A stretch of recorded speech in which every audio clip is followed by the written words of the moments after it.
नमस्कार दोस्तों, स्वागत करते हैं हमारे चैनल पंडित भोजपुरिया में। आज हम बात करेंगे भोजपुरी के वो सुपरस्टार जो अभी सांसद हैं। पहले जिनका नाम आता है, भोजपुरी के बहुत बड़े सुपरस्टार हैं जिनका नाम रवि किशन है, और दूसरे बड़े सुपरस्टार हैं भोजपुरी के जिनका नाम मनोज तिवारी है, और भोजपुरी के तीसरे सबसे बड़े सुपरस्टार जिनको जुबली स्टार दिनेश लाल यादव निरहुआ। ये अभी तक भोजपुरी के 3 सांसद अभी हैं और आगे शायद रहेंगे या न रहेंगे। और दूसरी बात मैं आप लोग बता दूं कि भोजपुरी का चौथा और पांचवा, भोजपुरी का चौथा जो अभी राजनीति में कदम रखने जा रहे हैं, भोजपुरी के पावर स्टार पवन सिंह, और भोजपुरी के पांचवा जो मगही के सुपरस्टार हैं जिनका नाम गुंजन सिंह है।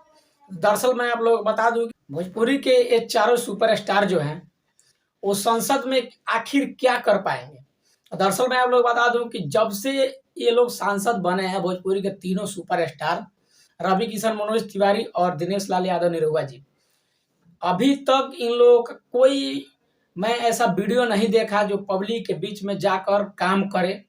जब से ये सांसद बने हैं तब से लगातार ये फिल्म शूटिंग कर रहे हैं, और संसद में जाके क्या बोलते हैं, वहाँ भोजपुरी को प्रमोट नहीं करके अपने गाने का प्रमोट किया जाता है। गाने का प्रमोट इसलिए मैं बता रहा हूँ क्योंकि जब भी ये लोग संसद में जाते हैं तब भी अपने गानों का जिक्र करते हैं, अपने फिल्म का जिक्र करते हैं, लेकिन भोजपुरी या बिहार के बारे में आज तक इन तीनों सुपरस्टारों ने कोई भी अपना कदम आगे नहीं लेके आया और न कोई भी बिहार के मुद्दे पे बात किया। क्योंकि ये जब से जीते हैं तब से लगातार बिहार से तो है ही, क्योंकि बिहार से इनका नाम भी मिला हुआ है और बिहार से ये काफ़ी जुड़े हुए हैं, क्योंकि बिहार में एक भोजपुरी भाषा बोली जाती है और भोजपुरी भाषा के वजह से ये तीनों सुपरस्टार जुड़े हुए हैं।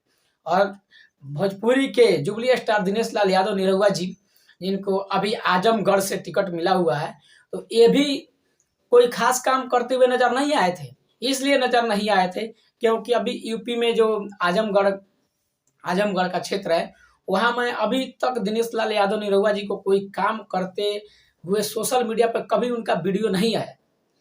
क्या वो कभी किसी का काम किए, इसका कोई अभी तक वीडियो सामने नहीं आया। और दूसरी तरफ भोजपुरी के बहुत बड़े सुपरस्टार मनोज तिवारी जी, जो दिल्ली से सांसद रह चुके हैं, वो हमको लगता है कि वो शायद बचपन में ड्राइवरी किया करते थे। अगर वो ड्राइवरी नहीं किया करते तो हर जगह उनका एक वीडियो आता है जो वो ड्राइवरी करते हुए नजर आते हैं। ऐसा क्यों? और भोजपुरी के जो महानायक रवि किशन जी, वो तो भोजपुरी के सांसद को एक रंगमंच बना के रख दिए हैं। इसलिए मैं बात कर रहा हूं क्योंकि ये लोग जब से गए हैं तब से भोजपुरी का नाम आगे न लेकर इन लोगों ने डुबाया है।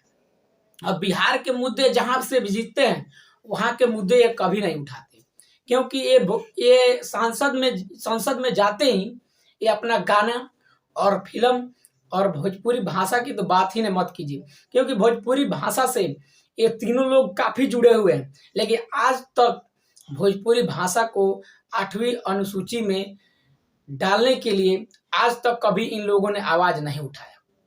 क्योंकि इसलिए नहीं उठाया क्योंकि अभी तक मैं ऐसा कोई वीडियो देखा ही नहीं क्योंकि ये लोग आवाज उठाए। और दूसरी तरफ ये भी है कि भोजपुरी के पावर स्टार पवन सिंह राजनीति में कदम रखने जा रहे हैं, और दूसरी तरफ गुंजन सिंह भी। तो इन लोग आखिर में जाके क्या करेंगे? इन लोगों के पास कोई मुद्दा है कि नहीं है, लेकिन हमको ये विश्वास हो रहा है कि भोजपुरी में जो मगही के सुपरस्टार गुंजन सिंह है, वो कुछ अच्छा मुद्दा लेके चल रहे हैं कि हमको संसद में जाके अपने नवादा जिला का विकास का मुद्दा वहां उठाएंगे और विकास जरूर करेंगे। हमको लगता है कि शायद गुंजन सिंह विकास कर पाएंगे वहां से, लेकिन क्या गुंजन सिंह असल में विकास करने योग्य हैं? क्या जनता उनकी सपोर्ट करेगी? तो मैं आप लोग को बता दूं कि जनता उनको सपोर्ट कर रही है, क्योंकि जब से वो बता रहे हैं कि नवादा में कोई भी नेता आता है, वो नवादा से जीत के चला जाता है और कभी भी नहीं आता है। इसीलिए वहाँ पब्लिक का मूड बन गया है कि नवादा का बेटा ही वहाँ का राज्य संभाले और वो दिखाए कि आखिर में नवादा में क्या हो रहा है और गुंजन सिंह को क्या करना चाहिए। और गुंजन सिंह का मुद्दा आप लोग को पता ही होगा, वो शिक्षा के लेके बिल्कुल सचेत है और सड़क और गरीब लोगों को और मजदूरों को पलायन रोकने की वजह से वो काफी सचेत नजर आ रहे हैं। वो बता रहे थे कि हमारे जिले में 200 गांव हैं और 200 गांव का मैं मुआयना करके आ चुका हूं और वहां का सारा स्थिति मैं देख चुका हूं। लेकिन ये जो है अभी तक ये जो सांसद में जाके ये लोग अपने गानों का नाटकीय खेल जो खेलते हैं, आखिर में ये कब तक चलेगा? कब तक लोग इनको वोट दे के जिताएंगे और ये लोग जनता के विश्वास के साथ खिलवाड़ करेंगे? अगर ये बात बिल्कुल आप लोगों को अच्छा लगे तो हमारे चैनल को सब्सक्राइब जरूर कर लीजिएगा और ये जरूर बताइएगा कि ये लोग वाकई में काम कर रहे हैं कि अपना फिल्म और गाने का प्रमोशन कर रहे हैं संसद में जाके, और इन लोगों का कुछ काम धाम तो है नहीं, मेरे ख्याल से ऐसा लगता है। लेकिन अगर आप वीडियो पसंद आया तो वीडियो को लाइक जरूर कर लीजिएगा और चैनल पर नए हैं तो चैनल को सब्सक्राइब करके जाइएगा। तो फिर मिलते हैं किसी नेक्स्ट वीडियो में, तब तक ले दीजिए इजाजत, धन्यवाद।